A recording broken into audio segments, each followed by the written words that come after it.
My name is Brian Binetti, and I am affiliated with HealthQuest Medical Practice, and I am the Director of Metabolic and Bariatric Surgery at Northern Dutchess Hospital.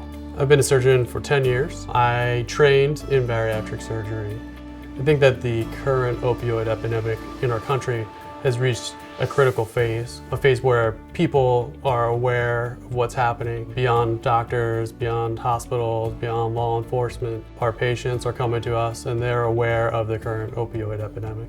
And I think that we've reached a point where we really need to do something to affect change, and make a difference when it comes to the opioid crisis. Our hospital system-wide has tried to make an effort to impact the opioid epidemic, and I've kind of worked on the front lines trying to help educate other providers in my practice and throughout the hospital to try to use non-opioid options. We started our non-opioid surgery mainly with our bariatric patients. So we were trying to figure out a way to get them out of the hospital quicker. What we realized is we could really limit the amount of opioids we use during surgery, and that would help them get back on their feet quicker, help get their bowel function back to normal. So for surgeries like a sleeve gastrectomy or a gastric bypass, that's kind of really where we started our non-opioid technique.